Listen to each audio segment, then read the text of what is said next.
नियावलीलाई कुर्यौं। नियावली आउँदाखेरि जुन ऐनमा लेखेका कुरा राष्ट्रिय चिकित्सा शिक्षा नियावलीमा एड्रेस भएन। नभएको कारणले ऐनमा भएको कुरा कार्यान्वयन गर्नुपर्ने प्रशासनिक हिसाबले चाहिँ यो बन्द भनेर राख्नु पर्यो। किनभने चिकित्सा शिक्षा आयोगको बैठकको निर्णय कार्यान्वयन गर्ने चाहिँ सिटिभिटी को सदस्य सचिवको हैसियतले मैले कार्यान्वयन गर्नुपर्छ। सोधखोज पनि गरिएन त्यति बेला, हामीसँग पनि यो विषयमा सोधखोज गरिएन। सीएमए अनमी पढेर चाहिँ दशकौंसम्म सेवा गरिरहेका जनशक्तिसँग चाहिँ छलफल गरिएन। अहिले चाहिँ हामीले निरन्तर सञ्चालन गर्न दिनुपर्छ र सिटिभिटीले जुन अर्को एउटा अपडेटको जुन कुरा ल्याइरहेको छ, अपडेटको कुरालाई चाहिँ हामीले यो वर्ष यो कार्यक्रम र नीति निरन्तर रूपले सञ्चालन गर्दै र यो बीचमा चाहिँ हामीले अपडेटको कार्यक्रमलाई अगाडि बढाउने भन्ने एउटा कार्यक्रम छ। सिटिभिटीबाट 3 वर्ष पढेको डिप्लोमा गरेको विद्यार्थीको रेकग्निसन र हाम्रो शिक्षा मन्त्रालय अन्तर्गत अथवा सिआरडी भन्छन्, centre of education human resource development, उनीहरूले निकालेको 2 वर्षको चाहिँ एउटै मान्यता। शैक्षिक रूपान्तरणका लागि सञ्चार अभियान, नीतिगत बहसमा शिक्षा पत्रकार समाजको उठान। Says education television.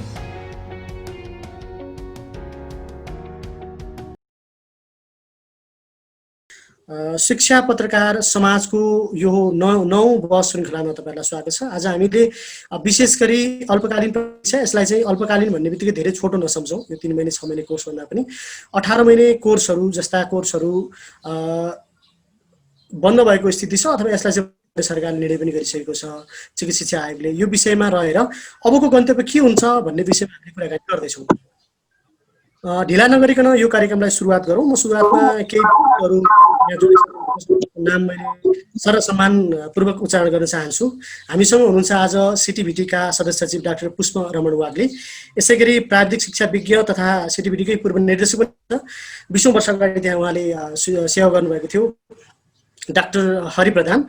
यसै गरी निजी प्राविधिक शिक्षालाई महासङ्घ नेपालका अध्यक्ष वसन्तराज खनाल हुनुहुन्छ। त्यसै गरी हामीले देखिरहेका छौँ धेरै यस्ता व्यक्तित्वहरू जसले चाहिँ प्राविधिक शिक्षामा मेहनत गर्नुभएको छ, विज्ञको रूपमा काम गर्नुभएको छ। हाम्रा सल्लाहकार विकेश बाबुका श्रेष्ठ लगायतका व्यक्तित्वहरू हुनुहुन्छ। सबैलाई एकपुष्ट रूपमा मैले स्वागत गरेँ। धेरै नामहरू जोड्न चाहिने, किनभने अघि नै पनि हाम्रो केशव सरले कुरा उठान गरिसक्नु भएको थियो।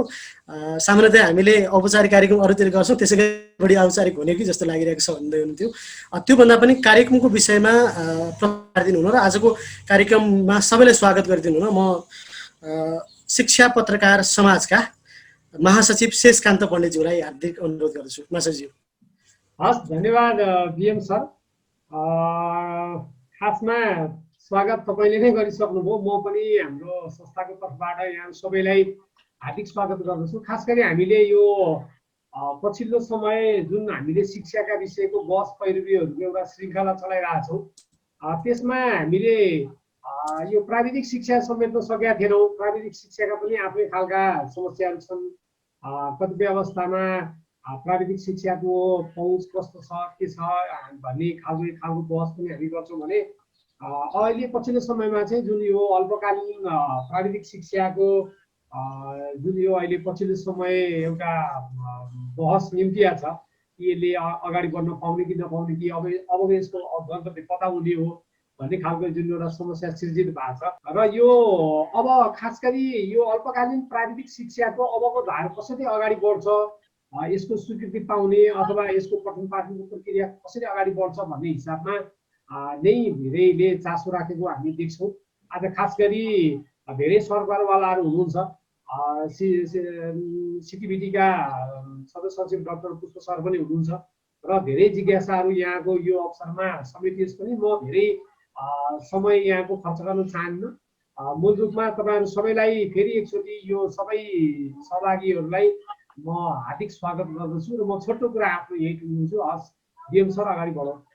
धन्यवाद शेषकान्त सर। मैले यति उहाँले स्वागत गरिसकेपछि हामीले हाम्रा अध्यक्षज्यू शिक्षा पत्रकार समाजका अध्यक्षज्यू प्रकाश सर, मैले अन्तिममा यो सबैलाई स्वागत गरिसकेपछि उहाँलाई अध्यक्षताको लागि पनि अनुरोध गरेँ। विषय उठान साँच्चै भन्दा सानो देखिन्छ तर गम्भीर पनि छ। 2075 सालमा जब यस सम्बन्धी ऐन आयो त्यस बेला नै 18 महिने कोर्सहरू बन्द गर्ने भन्ने हिसाबले निर्णय पनि भइसकेको थियो। यो नियमावली केही समय अगाडि अघि साउनमा पनि आइसकेको छ र त्यसमा चाहिँ त्यति कुरा देखिएको छैन। सँगसँगै फेरि अपग्रेडिङ गर्नको लागि समय दिने कुरा गरेको थियो र विशेष गरी निजी प्राविधिक शिक्षालयले अपग्रेडिङ यो बेलासम्म नगरेको स्थिति पनि छ। धेरै सङ्घ संस्थाले यो अवस्था कसरी अगाडि बढ्ने त, प्रभाव कस्तो पारे त भन्ने हिसाबले हामीले र यसलाई बहसको रूपमा राम्रो बहसबाट निष्कर्ष निकाल्ने एउटा प्रयास गर्नेछौँ। म सुरुवातमा ढिला नगरिकन एउटा विद्यार्थीको हिसाबले, उहाँ अनुराज शिव छैटेको अध्यक्ष पनि हुन्छ, विशेष गरी यो अल्पकालीन शिक्षा पढेर आउनुभएको छ, उहाँका भनाइ पहिला सुनौँ, त्यस पछाडि अन्य रूपमा हामी जानेछौँ। म सुरुमा विमल पोखरेलज्यूलाई आफ्ना छोटोमा उहाँले 3 मिनटमा आफ्नो कुरा राखिसक्नुहुनेछ। विमलजी। धन्यवाद बिएमजी। यहाँहरू सबैलाई म हार्दिक नमस्ते भन्न चाहन्छु।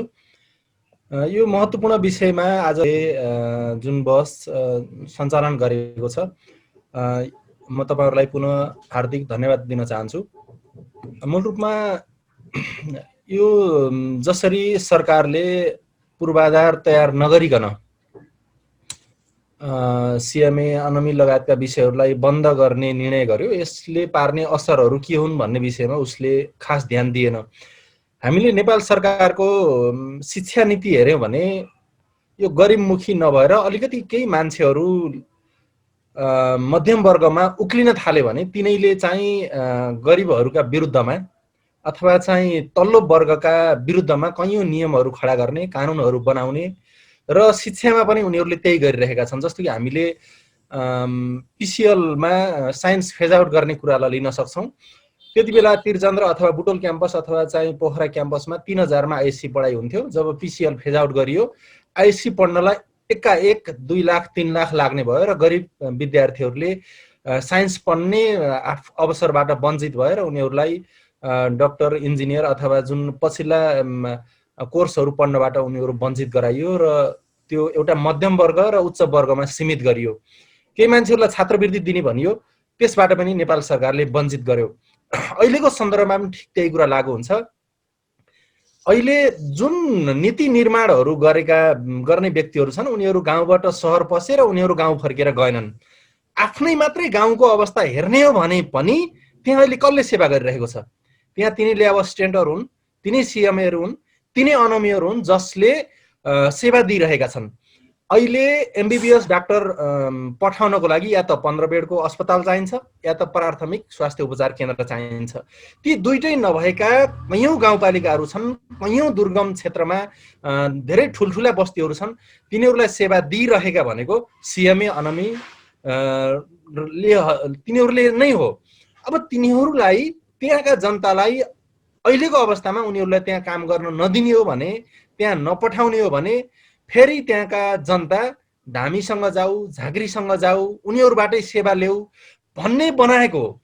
नेपाल सरकारले दृढतापूर्वक चाहिँ एमबिबिएस डाक्टरलाई किन गाउँ पठाएको छैन? किनभने उनीहरूलाई जानको लागि त्यो खालको वातावरण बनाइएको छैन। उनीहरूलाई त्यो खालको वातावरण नबनाइकन अहिले भएको सेवा सुविधाहरूलाई कटौती गर्ने र अहिले भएको उत्पादन भएको जनशक्तिलाई एकाएक फेज आउट गर्ने हो भने यसका दीर्घकालीन असरहरू देखिनेछन्।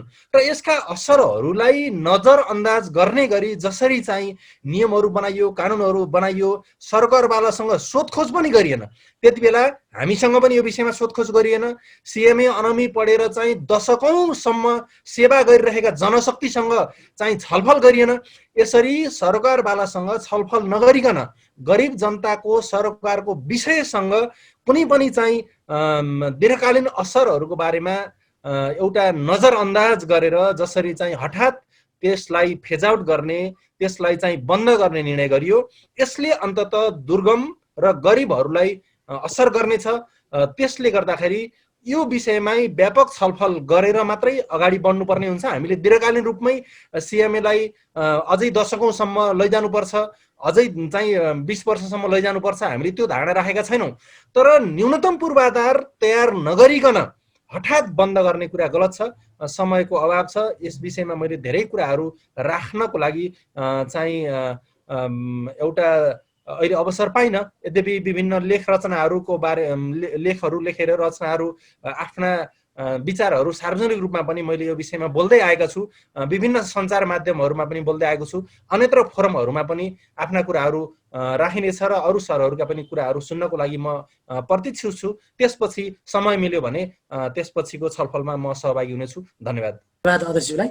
अब हामी यो विशेष गरी स्टेक होल्डरको रूपमा काम गरिरहेको र विशेष त निजी प्राविधिक शिक्षालय महासङ्घको तर्फबाट धेरै त्यसको छाता संगठनको रूपमा काम गरिरहेको संस्थाका अध्यक्ष हामीसँग वसन्तराज खनाल हुनुहुन्छ। उहाँलाई विशेष गरी के कुरा म जोड्न चाहन्छु भने उहाँका भनाइहरू चाहिँ एनआईको अलि लामो समय भइसक्यो, फेज आउट गर्ने भन्ने कुरा पनि पहिलेदेखि चलिरहेको थियो। तपाईँले तयारी गर्न किन ढिला गर्नुभयो? अपग्रेडिङको समय नपुगेको भए त्यो अनुसारको माग गरेको भए पनि हुन्थ्यो कि? अथवा तपाईँहरूको मुख्य माग चाहिँ के हो? तपाईँले गत भाद्र 11 गते सिटिभिटीलाई एउटा लेटर पनि बुझाउनु भएको छ। सँगसँगै केही दिन अगाडि तपाईँहरू त्यसको रिकलको लागि पनि सिटिभिटी पुग्नु भएको भन्ने कुरा आएको छ। यस सन्दर्भमा वसन्तराज सरलाई आफ्ना कुरा राखिदिनु अनुरोध गर्दछु। बस्दै सर। वसन्त सर। धन्यवाद। यो कार्यक्रम आयोजना गर्नुभएकोमा यो शिक्षा पत्रकार समाजलाई चाहिँ म सर्वप्रथम निजी प्राविधिक शिक्षालय महासङ्घ र यसको सञ्चालकहरूको सम्पूर्णको तर्फबाट चाहिँ म हार्दिक धन्यवाद ज्ञापन गर्न चाहन्छु। र यहाँ आज उपस्थित हुनुभएका विशिष्ट महानुभाव जो यो प्राविधिक शिक्षालाई सरोकार राख्नुहुन्छ उहाँहरू सबैलाई पनि म संस्थाको तर्फबाट हार्दिक स्वागत गर्न चाहन्छु। जहाँसम्म यो हामीले चाहिँ अहिले यो जुन निजी यो टिएसएलसी लेभलको कार्यक्रमलाई यो अहिलेको 1 गते चाहिँ टिएसएलसी लेभलको कार्यक्रम खारिज गर्ने र त्यसलाई अपडेट गर्ने कार्यक्रमको लागि अगाडि जाने भनेर सिटिभिटीले जुन सूचना निकाल्यो, त्यो सूचना निकालेपछि हामी अलि बढी यसमा अलि सक्रिय भएका हौँ। यहाँको जुन क्वेसन छ त्यो एनआईको धेरै भयो है, एनआईपछि पनि यसमा किन लागिएन भन्ने कुरा आएको छ। एन आएको थियो तर एनको चाहिँ जुन नियमावली केही पनि बनेको थिएन है।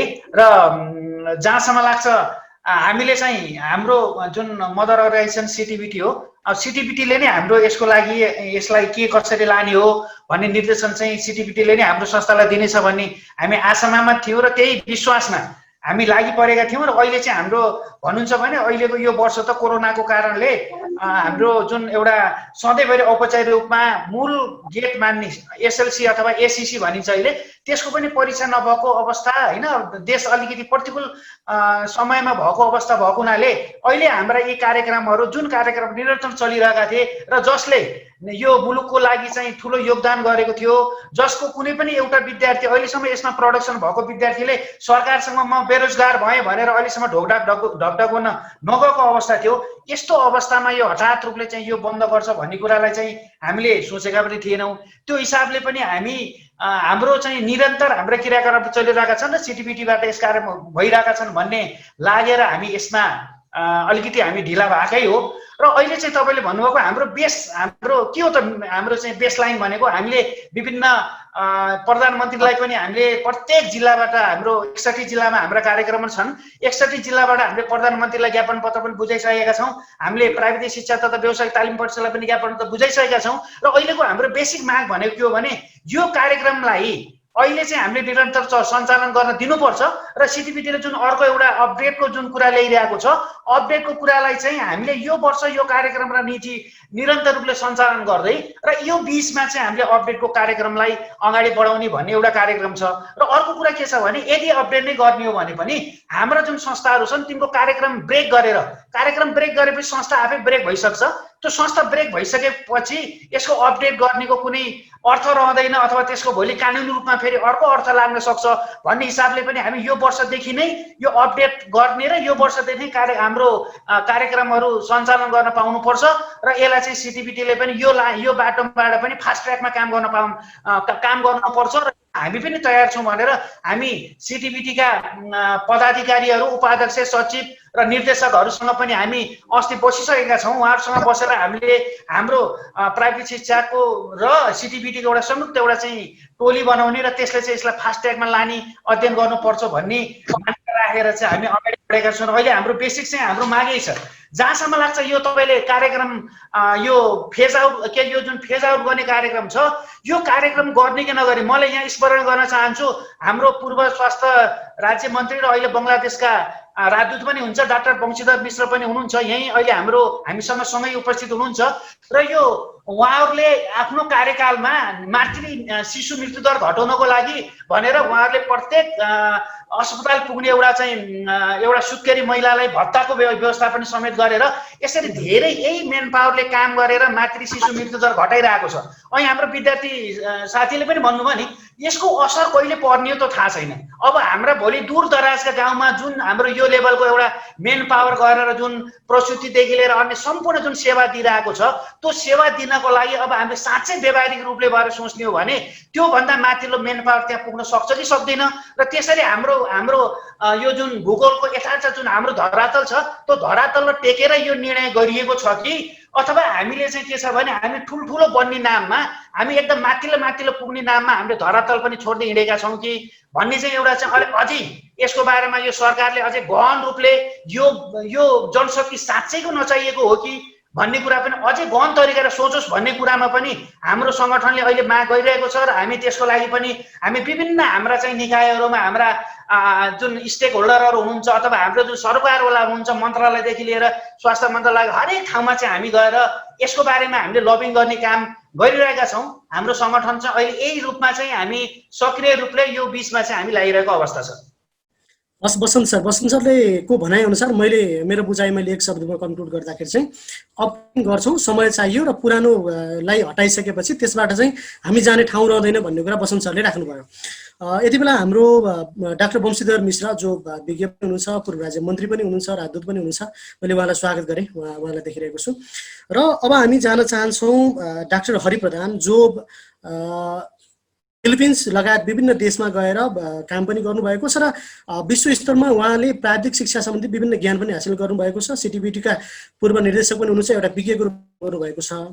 अब हरि सरलाई मैले यो प्रश्न जोड्न चाहेँ अहिलेको अवस्थालाई अन्तर्राष्ट्रिय स्तरसँग जोडेर र अहिले भएको भनौँ न विशेष गरी यो खारेजको कुराकानी आयो त्यसपछि विद्यार्थी पहिला भएका उत्पादित विद्यार्थीलाई के गर्ने अब यस्ता उत्पादन चाहिन्छ या चाहिँदैन सँगसँगै यो अवस्थालाई कसरी एनालाइसिस गर्नुभएको छ हरि सरले बताइदिनु होला। धन्यवाद। म बोल्नुभन्दा पहिले मलाई कति टाइम दिनुहुन्छ? सरलाई 10 मिनट छ। हस् थ्याङ्क यू। सबभन्दा पहिले आयोजक साथीहरूलाई धन्यवाद यो अवसर प्रदान गर्नुभएकोमा र यो चाहिँ एकदमै इम्पोर्टेन्ट टपिक पनि हो।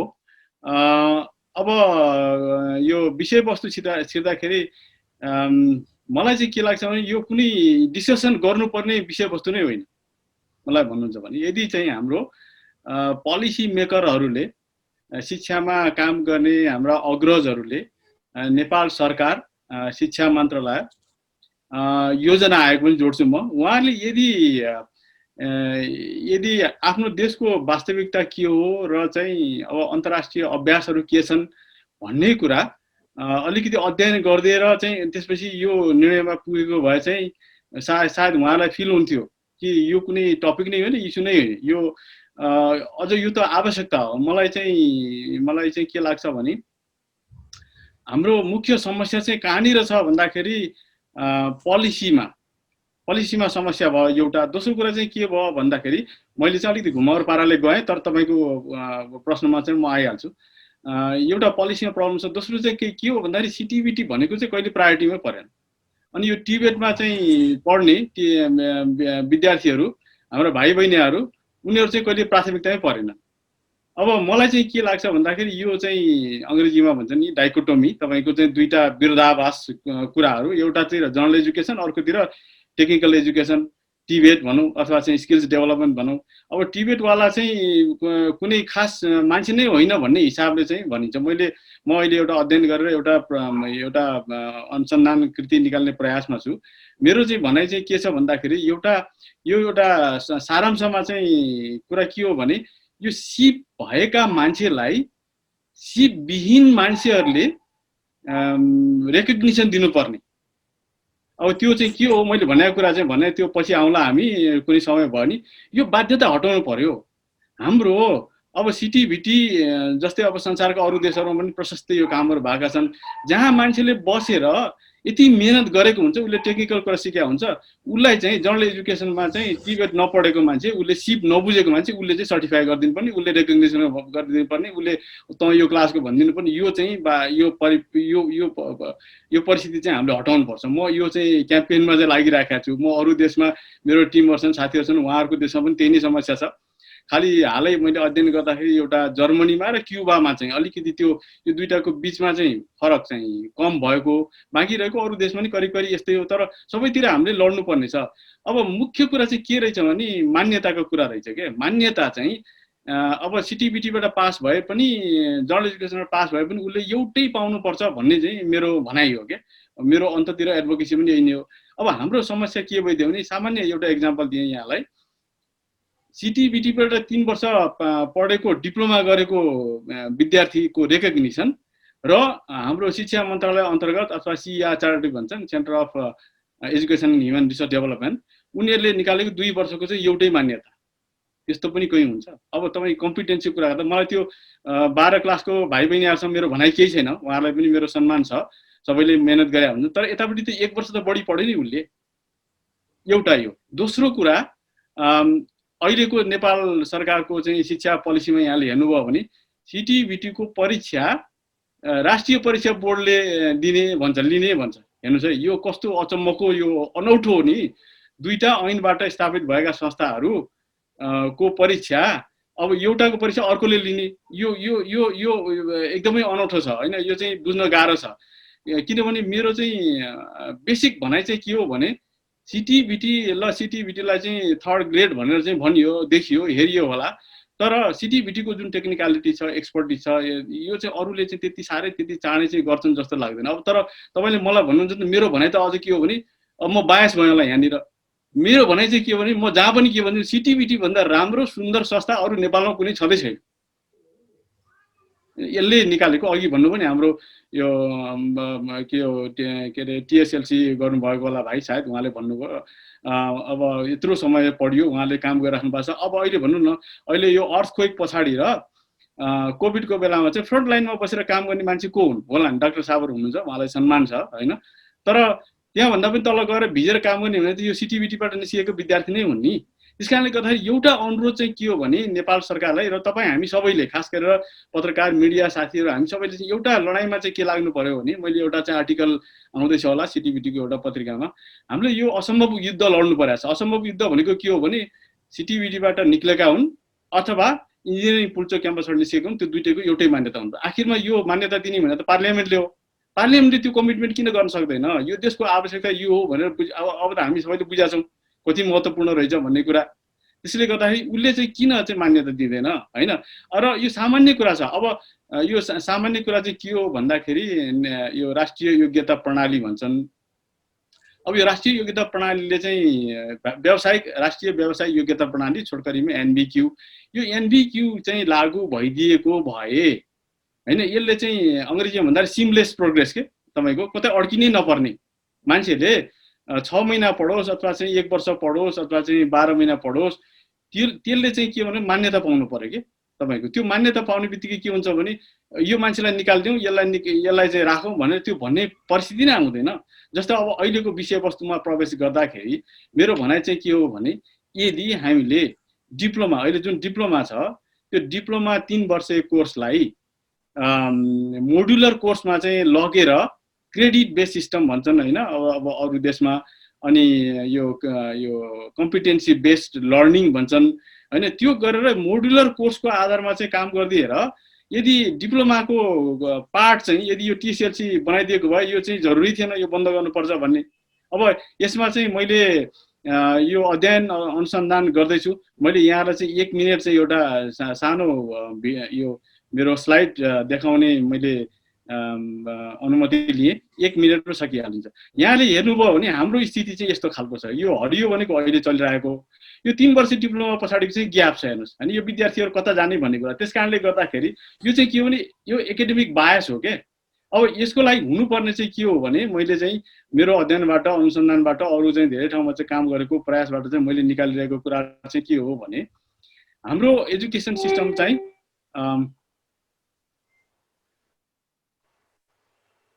हाम्रो एजुकेसन सिस्टम चाहिँ यस्तो हुनुपर्ने थियो। यो चाहिँ यहाँले देख्नुभयो भने यो हरियो भनेको चाहिँ अहिले भइरहेको छ, तर टिबेट सिस्टममा चाहिँ कम्प्लिटली यो चाहिँ चेन्ज हुनु पर्यो। हजुरको चाहिँ 10 क्लास पछाडि नै यो 2 वर्ष 3 वर्ष पढाएर चाहिँ अनि उसले चाहिँ सर्टिफिकेट लिने होइन कि उसलाई चाहिँ मोड्युलर आधारमा अरू देशमा पनि छ यस्तो प्रयासहरू भइरहेको छ। अन्त अभ्यास चाहिँ के छ भने त्यो सिकेर चाहिँ हामीले यहाँ नेपालमा ल्याउन सकेको भए, त्यो अनुसार काम गर्न सकेको भए अहिले यो समस्या आउँथेन। अब अहिले के भयो भने चाहिँ अब ठिक छ, जसले चाहिँ यो कुरा निकाल्नुभयो उहाँलाई पनि मेरो सम्मान छ, उहाँले आफ्नो एक हिसाबले चाहिँ क्वालिटीको कुरा गर्नुभयो होला, तर क्वालिटीको कुरा चाहिँ गर्नैपर्छ, त्यसमा मेरो पनि सहमत छ। तर क्वालिटीको कुरा गर्दा गर्दै विभिन्न लेभलको मान्छे चाहिन्छ भन्ने कुरा चाहिँ हामीले यो चाहिँ बिर्सन चाहिँ हुँदैन। यो चाहिँ हामीले त्यो अनुसारको चाहिँ हामीले कार्यक्रम बनाउनुपर्छ। यसलाई सहयोग गर्ने चाहिँ अहिले गर्न सक्ने भनेको चिज नै के हो भने सिटिबिटीले चाहिँ नेसनल भोकेसनल क्वालिफिकेसन फ्रेमवर्कलाई लगायो भने त्यसले चाहिँ अहिले भएको हाम्रो जुन टिएसएलसी छ, टिएसएलसीको कोर्सहरूलाई चाहिँ एउटा डिग्रीको एउटा पार्टको रूपमा चाहिँ बनाएर लान सकिन्छ। अन्तर्राष्ट्रिय प्रयासहरू प्रशस्तै भएका छन्, यसमा काम भइरहेको छ। अब यसले के हुन्छ भने चाहिँ कसैले चाहिँ ल म 6 महिना पढेँ अथवा 1 वर्ष पढेँ भने म चाहिँ काममा प्रवेश गर्छु, म चाहिँ अब अगाडि पढ्दिनँ भनेर चाहिँ काममा जानै सक्छ। त्यसपछि फर्केर चाहिँ ल 6 महिनापछि 1 वर्षपछि ल मलाई त पुग्यो भनेर त्यो कामको पनि क्रेडिट काउन्ट गरेर उसले फर्केर आएर अगाडि चाहिँ पढ्ने, वेबर लिने, होइन यस्तो खालको सिस्टम आउनु पर्यो। हाम्रो देशमा अब यो सिटिबिटी अथवा टिबेट सुरु भएको त धेरै भइसक्यो, तर पनि के हो भन्दाखेरि यो जुन नयाँ नयाँ प्रयोगहरू भएको छन् होइन विश्वमा, हाम्रै छिमेकी देशहरूले धेरै काम गरिसके। हाम्रो अहिले भर्खरै चाहिँ इन्डियाले चाहिँ यो नयाँ एजुकेसन पोलिसी लिएर आयो। उसले चाहिँ के भनेको छ भने एउटै युनिभर्सिटीले जनरल एजुकेसन अफर गर्ने, टिबेट पनि अफर गर्ने भन्ने हिसाबले चाहिँ काम गर्न लागेको छ। भनेपछि संसार चाहिँ एक किसिमले चाहिँ अगाडि बढिसक्यो, विभिन्न प्रयोगहरू भएको छन्, अनुभवहरू भएको छन्, त्यसबाट चाहिँ सिक्नु पर्यो हाम्रो नेपालले। अनि अब यहाँ चाहिँ नेपालको चाहिँ के भइदियो भन्दाखेरि चाहिँ यो सबै जड चाहिँ के हो भने सिटिबिटीको यो सर्टिफिकेटलाई जे गर्दै पनि हुन्छ भन्ने चाहिँ कारणले गर्दाखेरि यस्तो भइरहेको हो। र सिटिबिटीको पनि समस्या के भइदियो भन्दाखेरि चाहिँ यति पावरफुल छ यसको अहिलेको टिबेट एक्ट, हजुरहरूले हेर्नुभयो भने सिटिबिटी एक्ट, त्यसलाई हामीले नबुझेर मात्रै नै हो। त्यसले चाहिँ के भन्छ भन्दाखेरि चाहिँ यसको दोस्रो संशोधन 2062 होला, त्यसको बुँदा नम्बर 13 फुटनोटमा उसले के भनेको छ भने सिटिबिटीले चाहिँ हायर लेभलको टेक्निकल वर्कफोर्स तयार गर्न सक्ने भनेको छ। भनेपछि अब अर्को यो ऐन छैन केही चाहिने नै होइन। सिटिबिटीले चाहिँ आफ्नो काम राम्रोसँग गरेको भए अथवा चाहिँ सिटिबिटीलाई गर्न दिएको भए अथवा चाहिँ नेपाल सरकारले प्राथमिकता दिएर ल सिटिबिटीले नै हो त्यसलाई चाहिँ बनाउने भनेर काम गरिदिएको भए साथै यस्तो हुन्थेन। अब अहिले के भइदियो, सिटिबिटीको सर्टिफिकेट भनेको चाहिँ बेसिकली यो कामको लागि हो भन्ने मान्यता पनि भयो। त्यस कारणले गर्दा 5-10% चाहिँ डिप्लोमाबाट चाहिँ अगाडि जान पाउँछन्, बाँकी रहेको हराउँछन्। त्यसले गर्दाखेरि मेरो चाहिँ अब धेरै व्याख्या चाहिँ गर्नलाई, अरू कुरा गर्नलाई चाहिँ टाइम लाग्छ। यहाँ चाहिँ मेरो भनाइ चाहिँ के हो भने सारांशमा भन्दाखेरि यो नेपाल सरकारले जे निर्णय गर्यो अब त्यो निर्णयसँग चाहिँ मलाई सोध्नुहुन्छ नि म त्यति सहमत छैन। हाम्रो यो अन्तर्राष्ट्रिय प्रयासहरू अरू देशले के गरिरहेको छ, नेपालमै पनि एनबिक्यू को प्रोजेक्ट चाहिँ सुरु भएको छ, त्यसले चाहिँ क्विकली काम गर्यो भने यो चाहिँ यो अहिलेको विषय चाहिँ कुनै एउटा डिग्रीको पार्ट भएर आउँछ, एउटा सेमेस्टरमा पढ्नुपर्ने विषय भएर आउँछ। अनि त्यसपछि त्यस कारणले गर्दाखेरि यो चाहिँ बन्द गर्ने अथवा चाहिँ हटाउने भन्ने चाहिँ प्रश्न नै हुन आउँदैन। त्यस कारणले गर्दाखेरि अब यसमा चाहिँ खास गरेर अहिले नेपाल सरकारले निर्णय लिइहाल्यो। अब यसमा चाहिँ अलिकति हामीहरूले चाहिँ एडभोकेसी गर्नु जरुरी छ। खास गरेर मिडियाको साथीहरूले यो विषयलाई छलफलमा प्रशस्त मात्रा ल्याउनु पर्यो। यहाँ मात्रै यति मात्रै छलफल गरेर चाहिँ मेरो विचारमा चाहिँ पुग्दैन होला। अहिले नेपाल सरकारले टिबेट एक्ट बनाउन लागिराखेको छ। अहिलेको एक्ट, अहिले जुन डकुमेन्ट चाहिँ मैले हेर्न पाएको छु, त्यो हेर्दाखेरि मलाई लाग्दैन, म भन्न सक्दिनँ कि यसले चाहिँ रोबस्ट टिबेट सिस्टम चाहिँ खडा गर्छ। अहिले जुन समस्या आएको छ त्यसलाई चाहिँ दोहोरिँदैन भन्ने कुरा चाहिँ म चाहिँ मान्न सक्ने स्थिति छैन। त्यसले गर्दाखेरि अहिले नै राइट टाइम हो। एउटा अर्को पनि हामीले गर्नुपर्ने चाहिँ के हो भने नेपाल सरकारलाई प्रशस्त मात्रामा चाहिँ हामीले एडभोकेसी गरेर तपाईहरुले चाहिँ यो सिटिभिटीको जुन एनबिक्यू राष्ट्रिय व्यवसाय योग्यता प्रणाली छ त्यसलाई चाहिँ तुरुन्त लागू गरिदिनुस्, त्यसलाई चाहिँ कार्यान्वयनमा लिएर आउनुस् भनिदिनु भयो भने यो अहिले मेरो विचारमा अहिलेलाई तपाईँको चाहिँ ल ठिक छ हामीहरूले हार्यौँ भने पनि केही नभए पनि यो लागू हुने बित्तिकै अर्को 5-6 महिनामा यो कार्यक्रम चाहिँ फेरि चाहिँ आइहाल्छ र यो रेकग्निसन होइन जुन साथीहरूले भाइहरूले पहिला पढ्नु भएको छ उहाँहरूको रेकग्निसन हुनैपर्छ उहाँहरूले जुन पढ्नु भएको छ मेरो भनाइ त के छ भने अहिले पनि मेरो गुनासो छ म धेरैपल्ट छलफल गरिसकेँ मैले सिटिबिटीसँग मैले आर्गुमेन्ट गरेको छु मैले प्रेजेन्टेसन गर्दा सबै ठाउँमा के भन्छु भने 18 महिना पढ्यो हाम्रो भाइ बहिनीहरूले 18 महिना लागू गरेपछि उनीहरूको चाहिँ क्रेडिट किन रेकग्निसन नहुने हैन उनीहरूको क्रेडिट रेकग्निसन हुनु पर्यो संसारभरि हुन्छ त हाम्रो देशमा किन नहुने भन्ने बित्तिकै अब उहाँले डिप्लोमा पढ्दाखेरि अहिलेको चाहिँ जति पढ्नु भएको छ त्यो क्रेडिट काउन्ट हुने बित्तिकै उहाँले 3 वर्ष फेरि पढ्नु पर्दैन अहिलेको स्थिति त के हो भने उहाँले फेरि रिपिट गर्नुहुन्छ अब सिटिबिटीले चाहिँ अब प्री डिप्लोमा भनेर लिएर आउनु भएको छ अहिलेलाई अब त्यो पनि ठिकै छ अब तर के भन्दाखेरि यो जुन समस्याहरू छन् त्यसलाई चाहिँ लङ टर्म सोलुसनको हिसाबले चाहिँ हामीले चाहिँ काम गर्नुपर्छ होला जस्तो लाग्छ किनभने यसको आवश्यकता चाहिँ यो सिटिबिटीको विद्यार्थीहरूको आवश्यकता चाहिँ एकदमै छ अब हामी चाहिँ यो रोजगारदाताहरूसँग बेला बेलामा छलफल गर्दाखेरि उहाँले के भन्नुहुन्छ भने हाम्रा ठुल्ठुलो इन्जिनियरहरूभन्दा सिटिबिटीको प्रडक्टहरू यो डिप्लोमा अथवा चाहिँ टिएसएलसी गरेको त्यो विषयको चाहिँ मान्छेहरू चाहिँ एकदम खारिएको हुन्छ उनीहरू भयो भने हामीलाई पुग्छ अभियसली माथि पढाउनु पर्छ त्यो त कुरै भएन तर फेरि पनि मेरो कुरा चाहिँ के हो भन्दाखेरि यदि हामीले त्यो राष्ट्रिय व्यवसाय योग्यता प्रणालीसँग जोडेर लान सक्यौँ भने यो हाम्रो सोशल स्टिममा पनि जान्छ रेकग्निसन पनि हुन्छ अनि त्यसपछि करियर पाथ अगाडि पनि जान्छ हामीलाई अहिलेको के हो भने अहिले सिटिबिटी अन्तर्गत टिएसएलसी गर्ने भनेको चाहिँ 35,900 रहेछन् अब त्यसपछि अब टोटलमा चाहिँ डिप्लोमा समेत गर्दाखेरि 92,000 चान्चुन छन् अब एउटा यो सरकारले अहिलेको सरकार भनौँ अथवा चाहिँ यो सरकार रुलिङ पार्टी भनौँ न नेपाल कम्युनिस्ट पार्टीले गरेको एउटा कुरा चाहिँ राम्रो कुरा चाहिँ के थियो भन्दाखेरि 70% इनरोलमेन्ट बढाउने भनेर भनेको छ त्यो हिसाबले चाहिँ एसएलसीबाट 7,535 टिएससीबाट 3.5 लाख मान्छे चाहिँ आउनु पर्ने हो त अहिले कति छ त हामीसँग अहिले हामीसँग चाहिँ 92,000 छ यो 9-12 को चाहिँ 10, 11 र 12 समेत गरेर अब त्यो कोटा पनि पुरा हुँदैन त्यसको पछाडि यसरी रेकग्निसनको कुराहरू छ के भनेपछि अब मैले भनेको कुरा चाहिँ अलिकति यहाँले सुन्दाखेरि डेभिएट भएको जस्तो लाग्छ तर यदि चाहिँ हामीले हाम्रो नियम कानुन पोलिसी सिटिबिटी नै अरु पनि राम्रो संस्थाहरू होला तर मेरो लागि चाहिँ एकदमै राम्रो यो देशलाई चाहिँ अगाडि बढाउन सक्ने उद्योग धन्दा ल्याउन सक्ने रोजगारी प्रवर्धन गर्न सक्ने संस्था भनेको चाहिँ सिटिबिटी नै हो त्यसकारणले सिटिबिटीलाई चाहिँ केन्द्रबिन्दुमा राखेर हामीले एजुकेसन रिफर्म गर्यौं भने चाहिँ यो कुराहरु चाहिँ मेरो विचारमा ठूलो समस्या होइन तर समस्या यहाँनिर चाहिँ के छ भने शिक्षा मन्त्रालयले पनि प्रयास त गरेको छ हैन त्यसलाई म आदर गर्छु तर पनि अब उहाँहरूले जुन हिसाबले नीति लिनुभएको छ जुन हिसाबको सल्लाहबाट उहाँहरू चल्नु भएको छ यो हिसाबले हामी धेरै अगाडि बढ्छौं जस्तो चाहिँ मलाई लाग्दैन मैले अहिलेलाई पछि पर्यो थ्यांक यू भेरी मच म डाक्टरकोमा केही समयपछि केही कुराहरु पनि आउन सक्छन् किनभने विज्ञको हिसाबले केही प्रश्नहरु पनि आउन सक्छन् अहिले खोला म एकछिन बन्द गर्छु सरले यो स्क्रिन शेयर चाहिँ हटाइदिनु भएले सजिलो हुन्थ्यो होला मैले काट्नु भन्दा सरी मैले त यो हस् त्यो भयो हामीले डाक्टर हरिप्रधानका कुरा सुन्यौं विशेष गरी अन्तर्राष्ट्रिय अनुभव उहाँसँग अब हामी कुरा सुन्दैछौं हामीसँग केही समय पनि माग्नु भएको छ शैलेन्द्र सर लगायतले हामी केही समयमा जानेछौं धेरै कुरा उठिसकेको छ उठानको समयमा अब हामी सिटिबिटीका सदस्य सचिव पनि हुनुहुन्छ डाक्टर पुष्परमण वाग्ले उहाँले अलिकति बढी के फोकस गर्दिनु पर्ला भन्ने आफ्नो भनाइमा चाहिँ केही समयदेखि केही शिक्षालयहरूले आफ्ना कुरा पनि राखेका थिए केही समय अपग्रेडिङको लागि समय दिनुहोस् पनि भनेका थिए लबिङ अझ बढी गरिदिनु राख्नु भएको थियो समस्या त आइसकेको छ किनभने यो समस्या आउने बित्तिकै के संस्था बन्द हुन्छ अथवा त्यहाँको रोजगारी गुम्छ अथवा चाहिँ अपग्रेडिङ नभएका अवस्थामा चाहिँ ती लिने परीक्षाहरू बाँकी छ धेरै कुराहरू बाँकी छ र अर्को समस्या के पनि हुन सक्छ नि अहिले उत्पादन भएकालाई यस समयपछि कसरी उपयोग गर्ने त्यो कुरा पनि रहन्छ एक समग्र कुरालाई राखेर सिटिबिटीले केही विकल्प दिन सक्छ कि त्यो विकल्पमा रहेर सिटिबिटीका सदस्य सचिव डाक्टर पुष्परमण वाग्ले सरलाई आफ्ना कुरा राखिदिनु हुँदैछ पुष्प सर त्यही त पुष्परमणमा पुग्यो के सम्पूर्ण सर म्याडमहरुलाई नमस्कार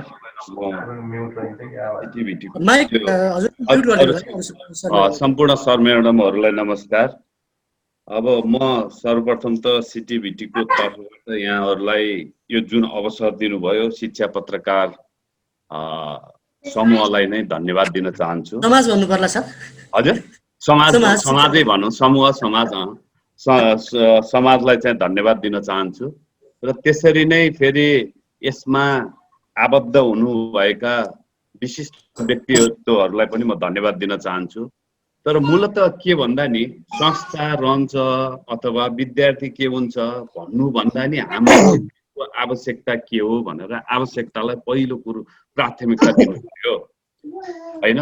अहिलेको सरकारको सोच, अहिले सरकारको नीति, यो सरकारको कार्यक्रम अनुसार हामी चल्नुपर्ने हुन्छ र अहिलेको सरकारको सोच नीति कार्यक्रम केमा छ भन्नला भने प्राविधिक शिक्षालाई प्राथमिकताका साथ अगाडि बढाइएको अवस्था छ र 70% प्राविधिक शिक्षामा ल्याउने भन्ने सोच छ। रोजगारी सिर्जना गर्ने भन्ने सोच छ, रोजगारी सिर्जना गर्ने भन्ने सोच हुने र त्यही सोच अनुसार कार्यान्वयन हुनुपर्छ भन्ने मान्यता हो हाम्रो। र प्राविधिक शिक्षा तथा व्यवसायिक तालिम परिषद 2045 सालमा आधारभूत र मध्यम स्तरीय दक्ष जनशक्ति निकाल्ने भन्ने हिसाबले स्थापना भयो। अहिलेको सरकारको सोच समृद्ध नेपाल सुखी नेपाली बनाउने भन्ने उद्देश्यका साथ अगाडि बढेको अवस्था देखिन्छ। तर त्यसलाई परिपूर्ति गर्नलाई के आवश्यक पर्छ भने आर्थिक र सामाजिक उन्नति हुनुपर्छ। आर्थिक र सामाजिक उन्नति गर्ने तत्त्वहरू के हुन् भन्दाखेरि उत्पादन वृद्धि हुनु पर्यो कि उत्पादनको उत्पादकत्व बढाउनु पर्यो कि उत्कृष्ट सेवा दिन पर्यो हैन। र उत्कृष्ट सेवा दिन र उत्पादकत्व वृद्धि गर्न कसले गर्न सक्छ भन्दा शिक्षा प्रणालीले गर्न सक्ला। शिक्षा प्रणालीलाई चाहिँ श्रमसँग जोड्न सकियो भने बल्ल उत्पादनमुखी हुन्छ। उत्पादनमुखी भएपछि राज्यले लिएको सोच अनुसार जान्छ। त्यसकारणले पहिलो कुरो प्राथमिकताको कुरा मैले राख्न चाहे।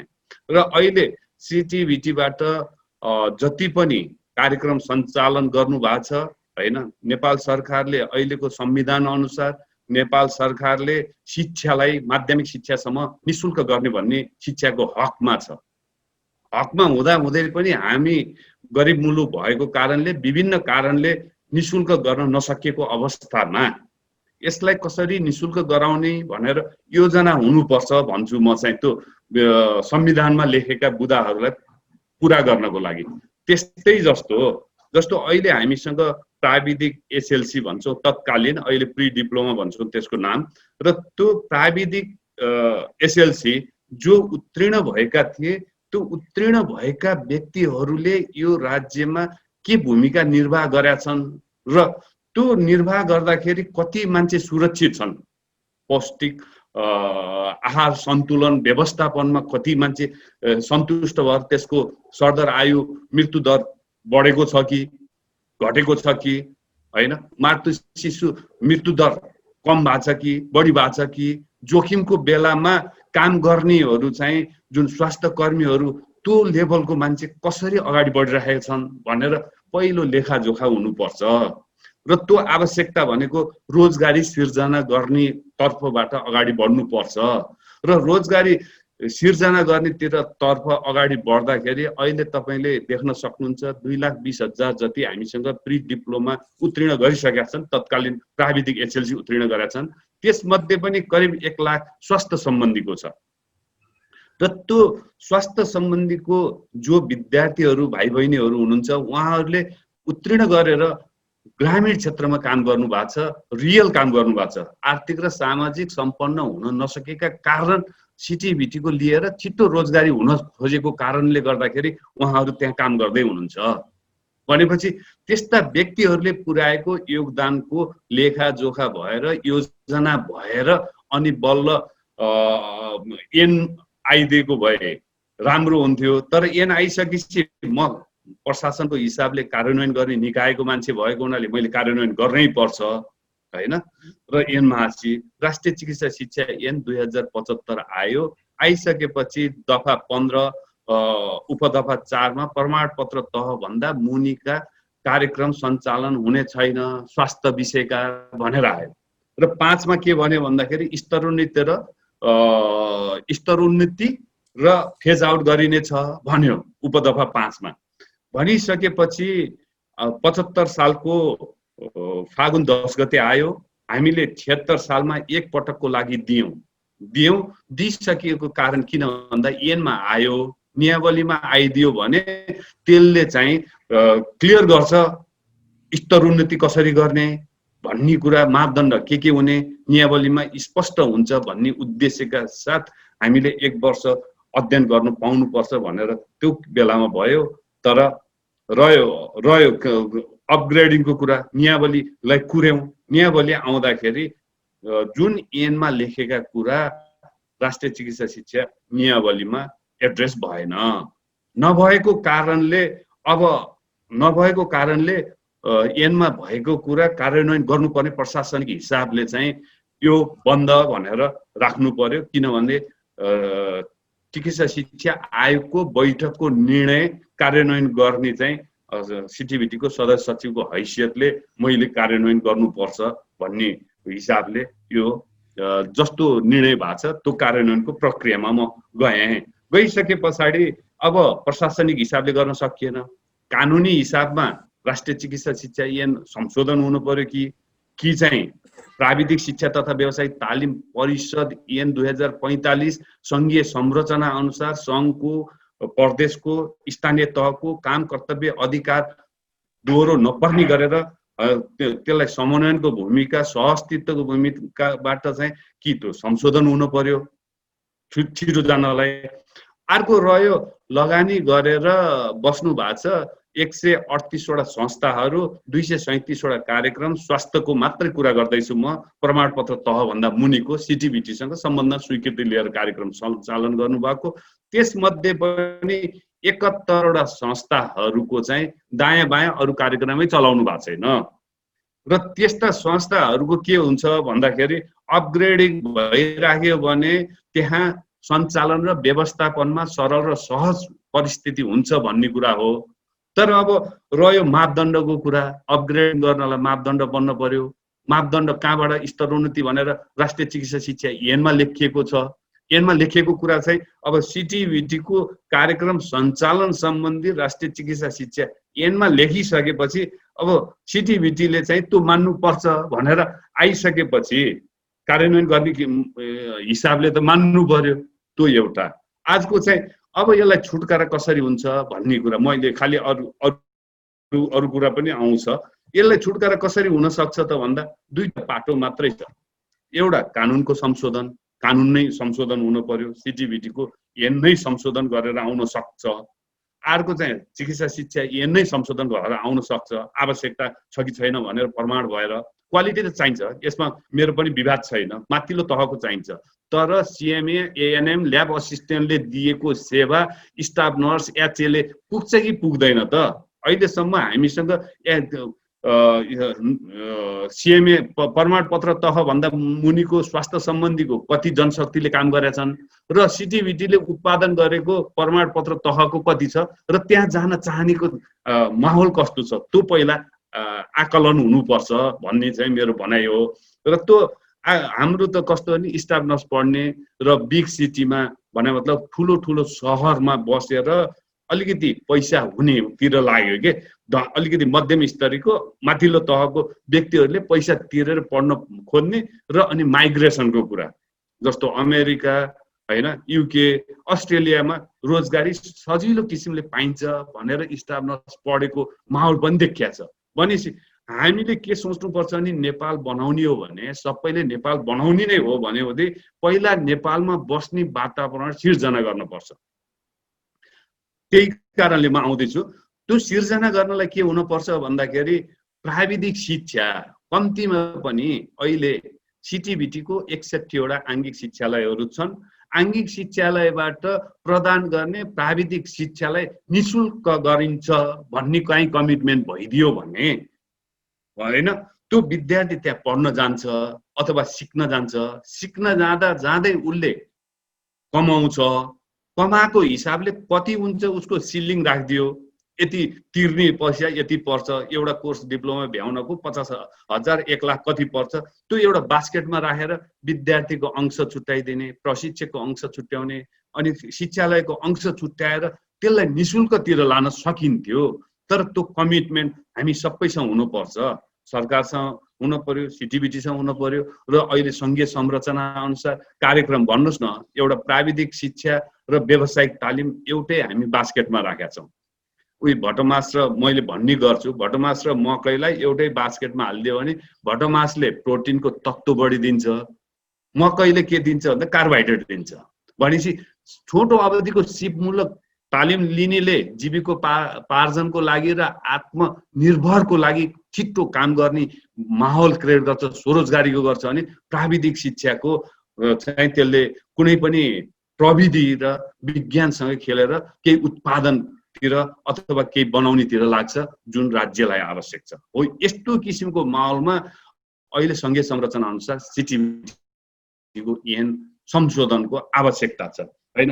र मैले अब अलिकति छोट्याउनु खोजेँ, अब उहाँहरूको किन तपाईँहरूले केही गरेर बन्नुभयो भन्यो भने मैले अघि पनि यहाँलाई प्रष्ट बनाएँ।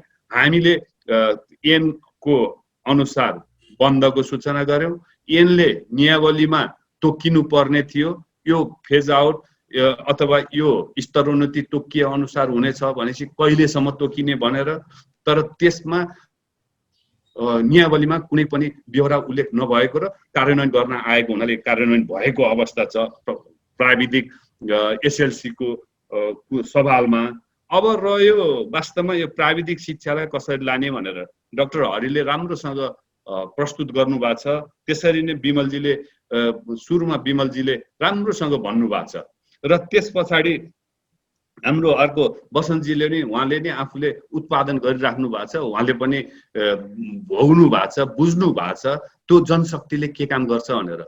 एकातिर हामीलाई हिजोको अवस्थामा जातीय विभेद थियो, अहिले चाहिँ शिक्षा प्रदान प्रणालीमै विभेद भयो कि भन्ने चाहिँ महसुस भइरहेछ के। श्रमको कदर गर्नलाई समाजले सरल र सहज किसिमले स्वीकारेको अवस्था छैन।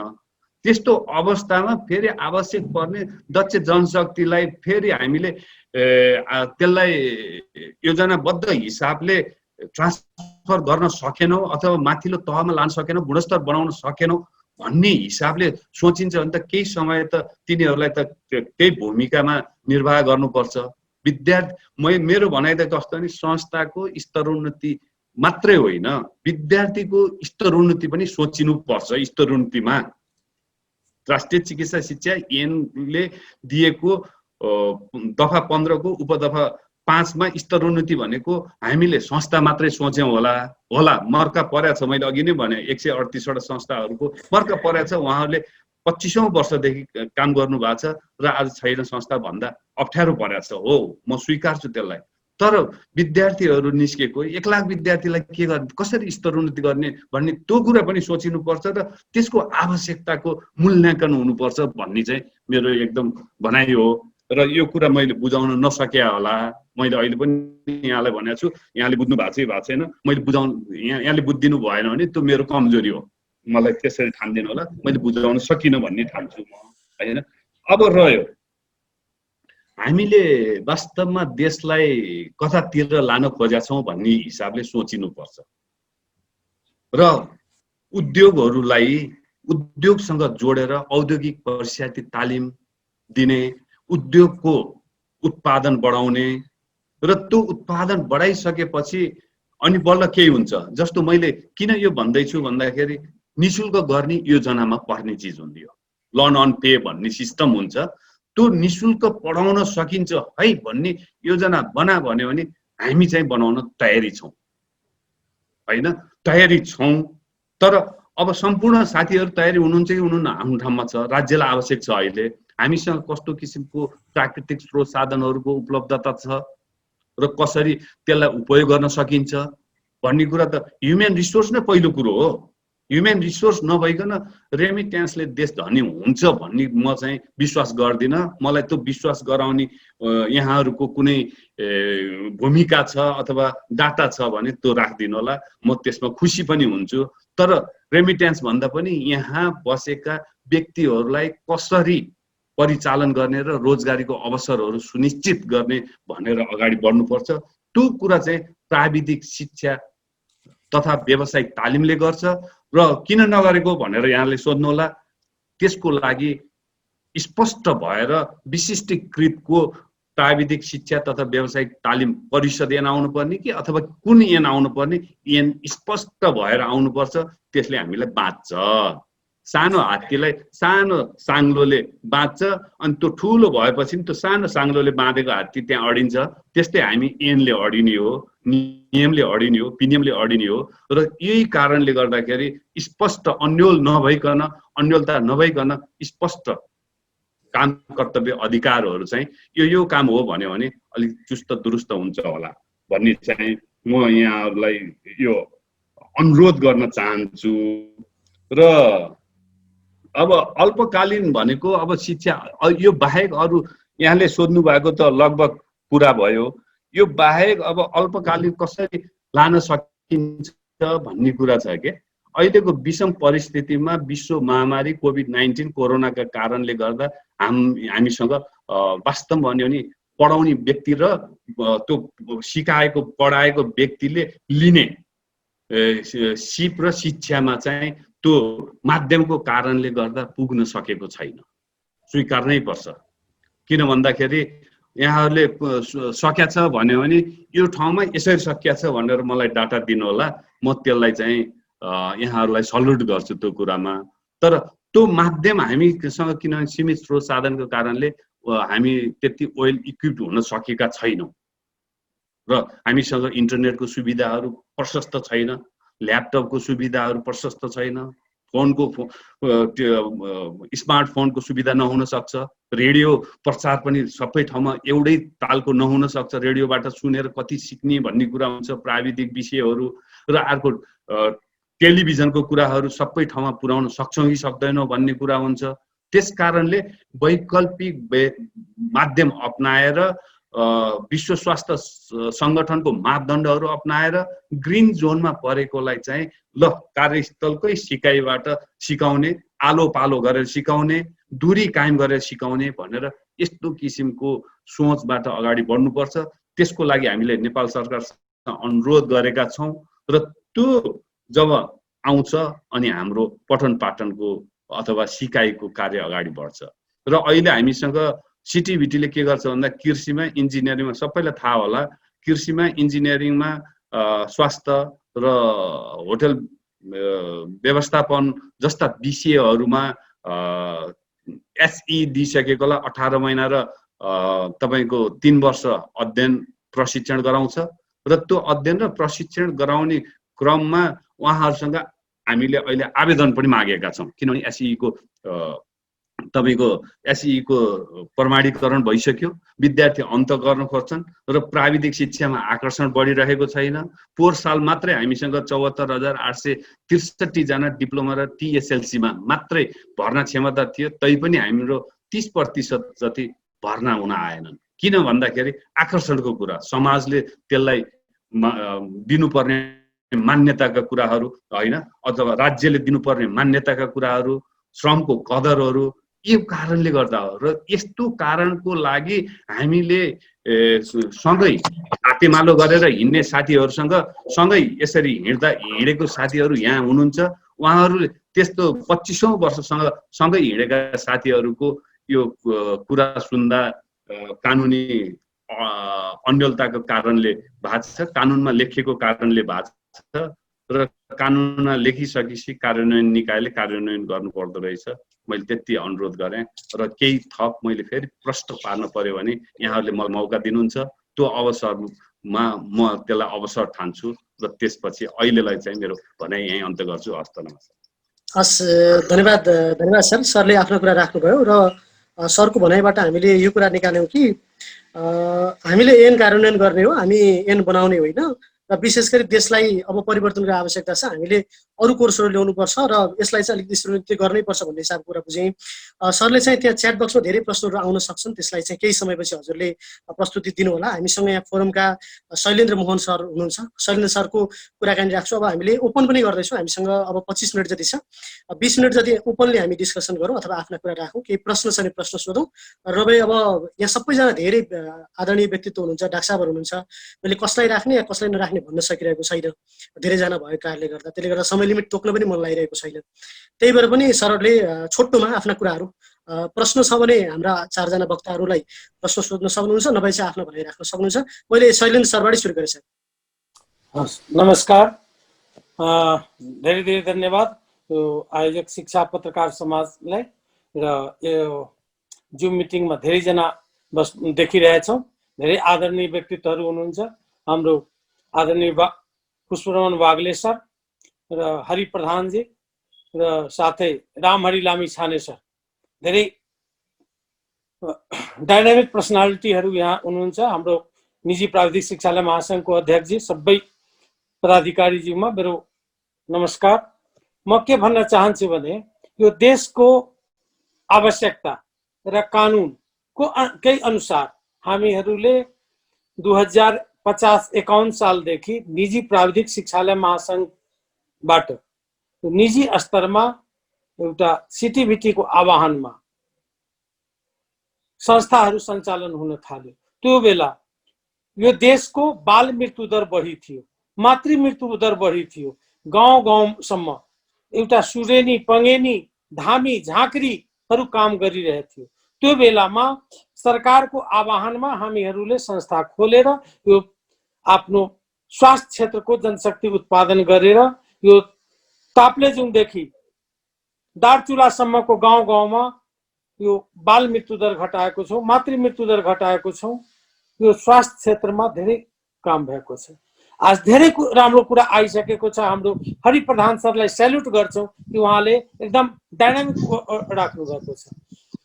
दबे शब्दमा हाम्रो पुष्परमण वाग्ले सरले पनि धेरै राम्रो राम्रो कुरा गरिसक्नु भएको छ। उहाँले आफ्नो पदमा भएको कारणले केही ओपन गर्न सक्नु भएको छैन, तर उहाँले पनि पटक पटक भनिरहनु भएको छ कि यो जनशक्तिको कति खाँचो छ, कति त्यसको प्रक्षेपण भएन। यो एन कसरी आयो? एन पनि यो ब्याकडोरबाटै आएको हो। यो एनलाई कुनै पनि संसदमा यसको बहस पनि भएको छैन। यो एन माथिमा आयोगमा पनि आएको छैन। यो गोविन्द केसीको मागमा पनि एड्रेस नभएको एनको ब्याकडोरबाट आएको हो। ल ठिक छ, एन केन प्रकारले एनमा आयो? एन आउने बित्तिकै 1 सालको लागि लास्ट इयर जुन दिएर त्यसको अपग्रेडिङ गर्नको लागि भएको थियो, त्यो 1 वर्षमा हाम्रो सरकारले, हाम्रो सिटिभिटीले किन मौन बस्यो? अब शिक्षा पत्रकार समाजको यो प्रश्न होला कि तपाईहरू किन दबाब दिनु भएको छैन? हामीले लास्ट इयरदेखि जुन बेला यो निर्णय भयो कि 1 वर्षको लागि यो दिएर र 1 वर्षको लागि मात्र सिएम अनामीको खोल्न जुन निर्णय भएको थियो, त्यही बेलादेखि पटक पटक लिखित मौखिक हामी चिकित्सा शिक्षा आयोगमा र सिटिभिटीमा पनि धेरै पटक पहल गरे। सिटिभिटीबाट के आश्वासन भयो कि अहिलेसम्म कुनै नियमावली बनेको छैन, तपाईहरूले आँट्नु पर्दैन, यसपालि जसरी चलेछ नेक्स्ट इयर पनि त्यस्तै चल्छ, या चिकित्सा शिक्षा आयोगको नियमावली अनुसार हामी गर्नेछौँ। चिकित्सा शिक्षा आयोगले पनि 2 सालसम्म कानमा तेल राखेर सुतिरह्यो र लास्ट आवरमा जुन बेलामा हाम्रो सिटिभिटीबाट हाम्रो संस्थालाई नवीकरण गराइसकेको छ। हाम्रो संस्थालाई, हाम्रो त माउ संस्था सिटिभिटी हो। सिटिभिटीले हामीलाई एप्लिकेसन दिएको छ। सिटिभिटीको एन अनुसार हामीले नवीकरण गराएको छौँ। अधिराज्यभरिको संस्थालाई सिएमए अनामीको लागि नवीकरण गरेको छौँ, पैसा जम्मा गरेको छौँ। यो नवीकरण भइसकेको कारणले अब हामीले यो लास्ट आवरमा गएर तपाईको सटर बन्द हुन्छ, तपाईँ अब यो खोल्न पाउनुहुन्न, यो त धेरै अन्याय जस्तो हो। अब यो विश्व जुन छ यो सबै ग्लोबल सिटिजन बनाउन गइरहेको छ। त्यो बेलामा हाम्रो उत्पादित जनशक्तिले रोजगार पाउँछ कि पाउँदैन यस्तो कुरा भन्नै मिल्दैन। किनभने हामी देशमा कति खरदार मुखिया चाहिन्छ, कति आइएबिए चाहिन्छ। यो आइएबिए को लागि कलेज स्कुल बन्द गर्न नहुने र यो सिटिभिटीबाट जुन कि 90% रोजगारमा छन् त्यसको संस्था बन्द गरिदिनको लागि म त के बुझ्छु भने यो त इन्टरनेसनल ग्रान्ड डिजाइनबाट यो हाम्रो देशको यो जनशक्तिलाई बन्द गर्नको लागि कुनै ग्रान्ड डिजाइनबाट भएको छ। यो एन पनि ग्रान्ड डिजाइनबाटै आएको छ, किनकि अहिले टिएसएलसी बन्द गर्ने र नेक्स्ट इयरदेखि फाल्गुनदेखि स्टाफ नर्स र एचएलाई पनि 100 बेडको हस्पिटलको बहाना बनाएर त्यसलाई पनि बन्द गर्ने स्थिति आइसकेको छ। र माथिको एमबीबीएस को ब्याचलर लेभलको पनि संस्था नदिने, ब्याचलर लेभलको संस्था पनि नदिने, तल लेभलको संस्था चलिरहेको संस्थालाई पनि बन्द गर्न एउटा ग्रान्ड डिजाइन भएर अन्तर्राष्ट्रिय गिरोहको तहत यो हाम्रो एन कानुन बनेको छ। यसमा अन्तर्राष्ट्रिय गिरोह सक्रिय भएको छ कि बाग बजारमा एउटै सटरमा हाम्रो यहीँबाट बसेर एमबीबीएसमा एडमिसन भइरहेको छ, बीएससी नर्सिङमा भइरहेछ, बीएनमा भइरहेको छ, बीपीएचबी सबै देशको लागि रेडिसनको कमरा नम्बर 603 मा बसेर एडमिसन भइरहेको छ। तर यहाँ जनशक्ति मध्यम स्तरीय जनशक्ति उत्पादन गर्नको लागि यहाँ ब्रेक गरेको छ। यसमा इन्टरनेसनल ग्रान्ड डिजाइनको तहत यो भइरहेको छ। म यही मानिरहेको छु र सर छोट्याउनु पर्ला अब। ल धन्यवाद। मेरो भनाइ यतिकै छ। यो अहिलेको देशको स्थिति बुझेर एनमा परिवर्तन गर्नुपर्छ कि हामी पनि दबाब दिइरहेका छौँ। हाम्रो पुष्परमण बागले सर पनि एउटा पदीय दायित्वको कारणले दबे जबानमा सबै कुरा भनिसक्नु भएको छ। उहाँ ओपेनली हाम्रो साथमा रोडमा जान सक्नुहुन्न, तर दबे जबान उहाँ आवश्यकता के छ, एन कानुनमा के आवश्यकता छ, त्यो सबै कुरा भनिसक्नु भएको छ। अब मलाई अरू कुरा दोहोऱ्याउनु चाहदैन। यति बेला अब हामीले डाक्टर लामिछाने यहाँ हुँदाहुँदै उहाँको कुरा नसुन्ने भन्ने कुरा भएन, किनभने कार्यक्रम त छोटो बनाउनु पर्नेछ। उहाँको उपस्थिति भइसकेपछि उहाँका केही भनाइहरू यो विषयमा केही सुनाउन। डाक्टर रामरी लामिछाने सर। हजुर लामिछाने सर। हजुर सर।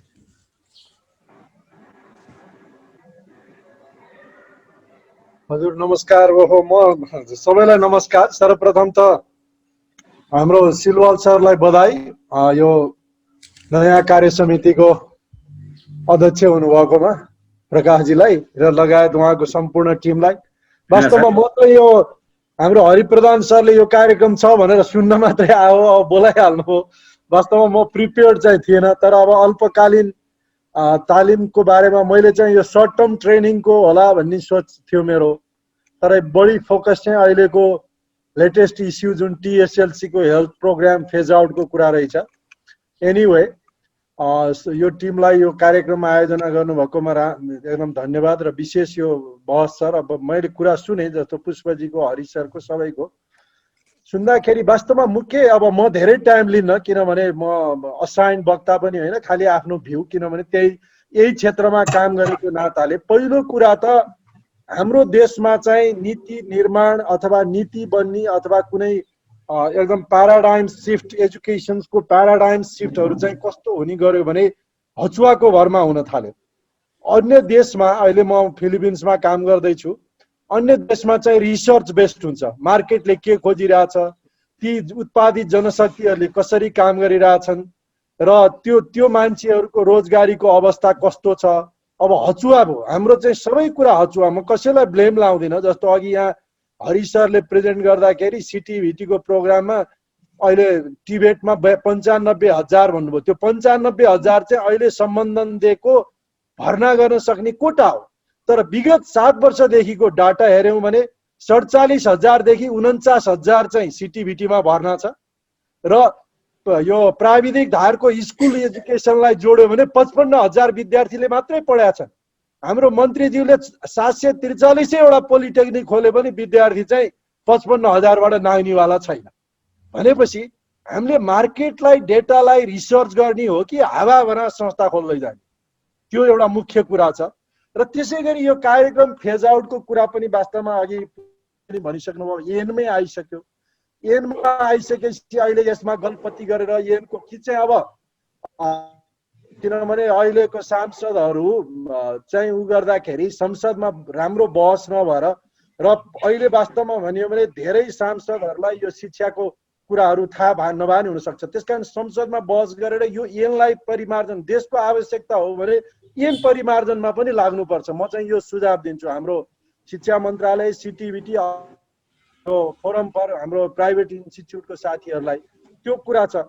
अर्को कुरा चाहिँ अब एनमा 4 नम्बर गर्ने र 5 नम्बर बुदाले अपग्रेड दिने भनिसकेपछि फेज आउट सँगसँगै अपग्रेडको पनि सूचना आउनु पर्थ्यो। त्यहाँ चाहिँ म्यानेजमेन्ट चुक्या छ, शिक्षा मन्त्रालय, सिटिभिटी चुक्या छ मेरो विचारमा। किनभने कुनै पनि संस्था चाहे प्राइभेट होस् चाहे पब्लिक होस् त्यो सिटिभिटीको बच्चा हो।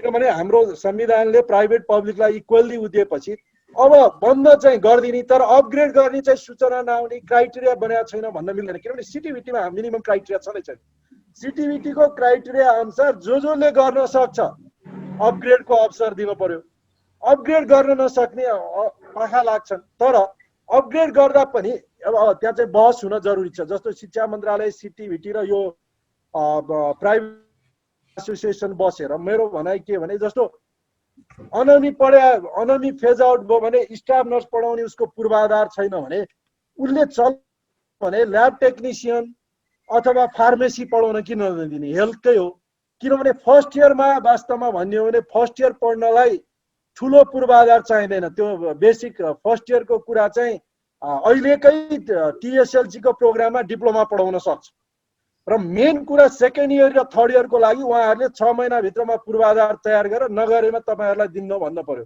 सिटिभिटीले मेरो विचारमा चाहिँ र अब कस्तो कन्ट्राडिक्टिङ छ भने अब हाम्रो अब उहाँ एकदम विद्वान हो म रेस्पेक्ट पनि गर्छु प्राइभेटको चाहिँ एकातिर पूर्वाधार छैन भनेर अब टिएसएलसी चलाएलाई चाहिँ डिप्लोमा चलाउनेको विषयमा दिए भए हुन्थ्यो नि जसको पूर्वाधार पुग्छ अब सरकारीमा चाहिँ भाडा बसिया 3टा कोठा भागहरूलाई नि 11वटा प्रोग्राम हेल्थमा चाहिँ पूर्वाधारै नहेरी थप्न मिल्ने प्राइभेटलाई चाहिँ दिन नमिल्ने किनभने स्ट्यान्डर्ड भने त त्यही हो नि त्यसकारण यस्ता कुराहरू कन्ट्राडिक्टिङ कुराहरू किनभने सरकारी भन्दैमा पूर्वाधारै नभएमा सरकारीमा चाहिँ राम्रो हुन्छ भन्ने होइन किनभने हाम्रो एजुकेसनको बेसिक प्रिन्सिपलै के हो भने निम्नतम पूर्वाधार हुनु पर्यो क्वालिटी स्ट्यान्डर्ड हुनु पर्यो अहिले क्वालिटी नभएको कारणले नै बेरोजगार बढ्यो बेरोजगारी छ टिबेटमा पनि अहिले बेरोजगारी धेरै बढिसक्यो हेर्नुहोस् जनरल एजुकेसनकै हालतमा आउन लागि किनभने हामीले पूर्वाधार हामीले क्वालिटीमा चाहिँ कम्प्रोमाइज छ त्यसकारण यो टिएसएलसीमा चाहिँ के भने यसलाई फलो गर्नु पर्यो त्यो नो डाउट किनभने अहिले सदस्य सचिवले यसलाई फलो नगर्ने भने चाहिँ उहाँलाई हतकडी लाग्छ तर सँगसँगै के भने बाटो चाहिँ खोलिदिनु पर्छ है किनभने मैले अघि नै भने नि अब म त टाङको एउटा स्कुल र बर्दिवासको स्कुल भाडामा सरकारी स्कुलमा बस्यामा चाहिँ 3टा हेल्थ सहित 11वटा डिप्लोमा दिन मिल्ने टिएसएलसी चलाइरहेलाई चाहिँ सिएमएलाई एचए पढाउन किन दिन्न हुने त्यसकारण पूर्वाधार पुर्याउ 6 महिनाभित्रमा पुर्याएर आऊ पुर्याउँछौ भने पाउँछौ पुर्याउँदैनौ भने बन्द हो भनेर सिटिभिटीले सँगसँगै नोटिस जारी गर्नुपर्छ मेरो भनाइ चाहिँ यति हो तर सिटिभिटी म्यानेजमेन्टलाई यहाँकेर अब किनभने त्यो कानुनी रूपमा मिल्दैन तर अप्सन चाहिँ दिन पर्यो किनभने मुख चाहिँ बन्द गरिदिने तर निसासेर मार्दिन नि त भएन नि अर्को ठाउँबाट अक्सिजन दिनु पर्यो नि त त्यसकारण यो इस्युमा चाहिँ अलिकति बहस र राष्ट्रिय आवश्यकता वास्तवमा हो अहिले नेपालको दूरदराजमा इभन यहाँ हेर्नु होला म किनभने हाम्रो फिलिपिन्समा नेपाली डाक्टरहरू हुनुहुन्छ मेरो बेला छलफल हुन्छ फिलिपिन्समा चाहिँ अहिले कोभिडको बेलामा 5वटा सर्कल बनाएको छ 5 जना डाक्टर फर्स्ट सर्कलको डाक्टर सिनियरलाई 5औं सर्कलमा राख्छ फर्स्ट सर्कलको डाक्टरले काम गर्छ सर्भिस दिन्छ पेसेन्टलाई अनि कोरोना संक्रमित भएपछि तिनीहरू आइसोलेसनमा जान्छ सेकेन्ड सर्कल आउँछ हेर्नुहोस् है अब हामी कहाँ त वास्तवमा डाक्टरले त्यो बिरामीलाई अनुहार पनि हेर्दैन हेर्नु यो फ्याक्ट कुरा हो कसैलाई मैले ब्लेम लगाएन अनि त्यहाँ काम गर्ने कसले छ त भन्दा त्यही सिटिभिटीको अनमी र सिएमएले काम गरेको छ स्टाफ नर्स बिएन पनि सुपेरियर बन्छ त्यसकारण रियल फिल्डमा काम गरिरहेछ अब मेरो भनाइ चाहिँ लबिङ गरेर ए नै परिमार्जन गर्ने एउटा उपाय हो किनभने राष्ट्रिय आवश्यकता छ दूरदराजमा यो जनशक्ति जरुरी छ अझै तर एन आइसकेको अवस्थामा यी संस्थाहरूलाई चाहिँ अप्सन चाहिँ दिनुपर्छ यति भन्दै मैले छोट्याएँ डाक्टर साहबको भनाइ एकदम राम्रो राख्नुभयो अब हामी छोटोमा हात उठाएर अथवा 1-1 मिनटको कुनै प्रश्न हुनसक्छ अथवा भनाइ हुनसक्छ 5-7 मिनट त्यो लिउँ त्यस पछाडि हाम्रो सदस्य सचिवज्यूले आएका उठेका प्रश्नहरूलाई उत्तर दिनुहुनेछ हामीले कार्यक्रमलाई टुङ्ग्याउनेछौँ कसैको केही छोटो मिठो भनाइ छ भने बढीमा 1 मिनट सहित राखिदिन सक्नुहुन्छ कृपया छैन भने अन्तिममा हामी सदस्य सचिवज्यूको यहाँ पुग्छौँ कसैको केही भनाइ छ अथवा च्याटमा कुनै क्वेसन आएको छ भने सदस्य सचिवले त्यो पनि हेरिदिन सक्नुहुन्छ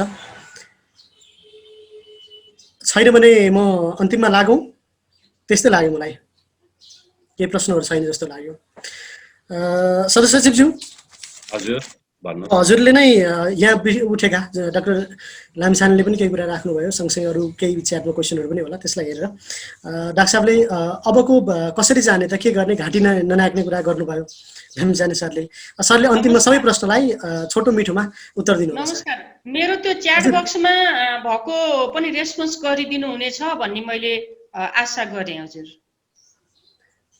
हजुर दुर्गा म्यामले सोध्नु भएको थियो, मुलुकको ऐन परिमार्जन भएको देशमा मिडिया एजुकेसन ऐन परिमार्जन हुन नसक्ने होला, किन होला भनेर उहाँले प्रश्न सोध्नु भएको रहेछ। हो र भनेर सोधेछु, हो र भनेर सोध्नु भएको छ। त्यो पनि होइन, ठिकै छ। सबै सर म्याडमहरूले राख्नु भएको प्रश्नको एक उत्तर दिनलाई चाहिँ कानुनलेको हिसाबले हो होइन। मैले अघि नै पटक यही कुरा भनिरहेको छु। अब स्तरोन्नति गर्नको लागि मापदण्ड बनाउने अधिकार कहाँ दिया छ भन्दाखेरि राष्ट्रिय चिकित्सा शिक्षा आयोगको ऐन अनुसार राष्ट्रिय चिकित्सा शिक्षा आयोगमा छ। उसले मापदण्ड प्रमाणित गरिसकेपछि अनि हामीले बल्ल त्यसको प्रक्रिया अगाडि बढाउँछौँ र यसलाई गर्नलाई परिषदमा लगेर त्यो मापदण्ड स्वीकृत गराएर गर्ने हो। र यो बारेमा बहस भइसकेको छ।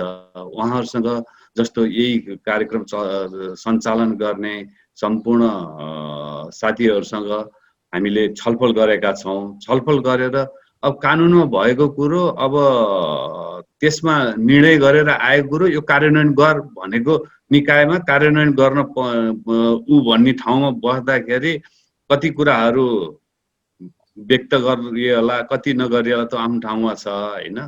र उहाँले भने जस्तै अब 3 महिना 6 महिना यसरी दिए हुन्छ उसरी मैले कम्पेयर गर्दिनँ। मैले त अहिले नै भनिरहेको छु, नेपालको संविधान अनुसार शिक्षा प्रणाली नागरिकको मौलिक हक हुनुपर्छ र यो राष्ट्रबाट निशुल्क हुनुपर्छ। सकिन्छ त, सम्भव छ त, छ भने हुँदै कहाँबाट सम्भव छ भनेर सुरु गरौँ भनेर लाग्नुपर्छ। त्यो कानुनमा आउनुपर्छ भन्ने हिसाबले जानुपर्छ होइन।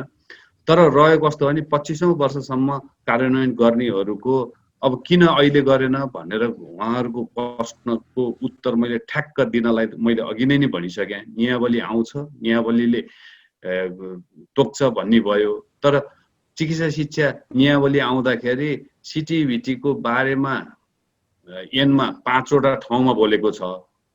अब उहाँहरूलाई अनमी चलाउनेलाई आज सानो चिया पसल छ, चिया पसललाई 5 स्टार होटल बना भन्यो भने उहाँहरूले आजको भोलि 6 महिना सक्नुहुन्छ त, 100 बेडको हस्पिटल बनाउन सक्नुहुन्छ त। यथार्थमा जाउँ न त।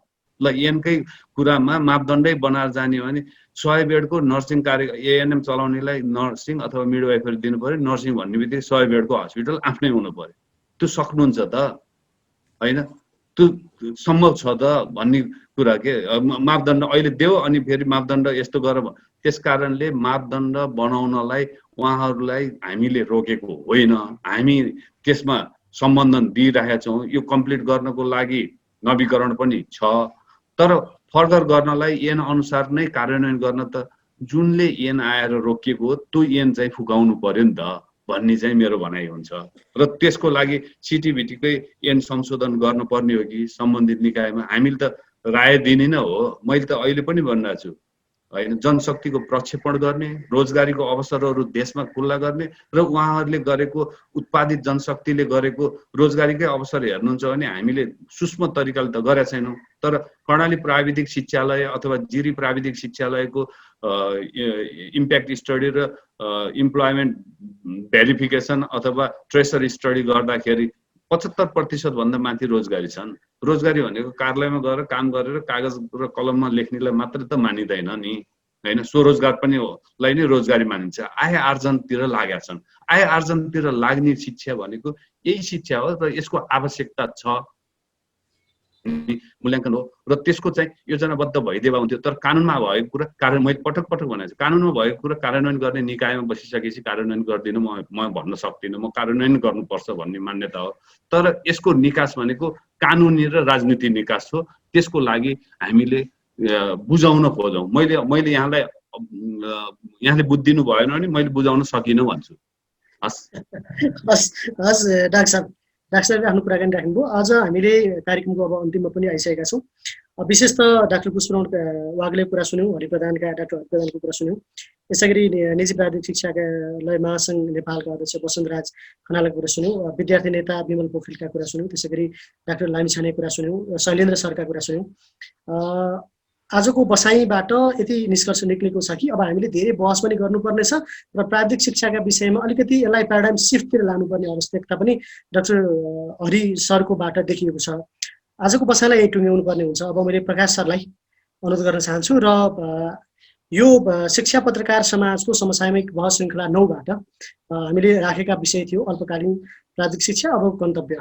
यो कार्यक्रम सञ्चालनको रूपमा सहयोग गर्ने सम्पूर्णलाई धन्यवाद दिँदै म कार्यक्रम सञ्चालक शिक्षा पत्रकार समाजको केन्द्रीय सदस्य बीएम आचार्य, पुरा नाम बालमुकुन्द आचार्य बिदा माग्न चाहन्छु। यो कार्यक्रमलाई धन्यवाद सहित टुङ्गाइदिनु हुन संस्थाका अध्यक्ष प्रकाश सिलवालज्यूलाई अनुरोध गर्दछु।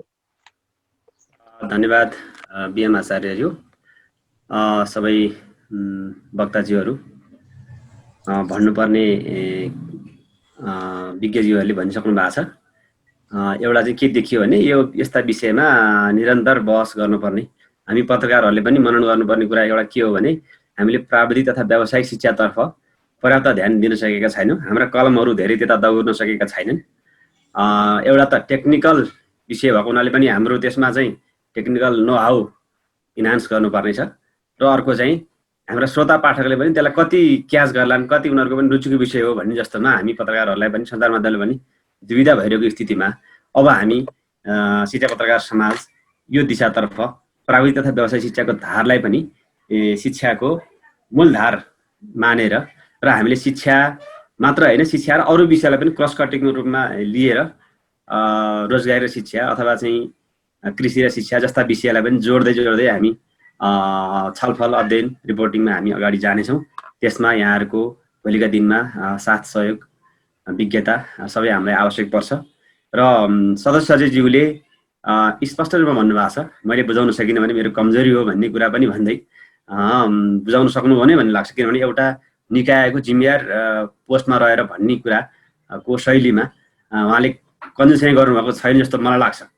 कतिपय निजामती सेवामा रहेका अधिकारीहरूको चाहिँ अलिकति दुईटा अर्थ लाग्ने अथवा चाहिँ कम बोल्ने, बायस ट्विस्ट हुने, मतलब चाहिँ आफू स्केप हुने खालको प्रवृत्ति देखिन्छ।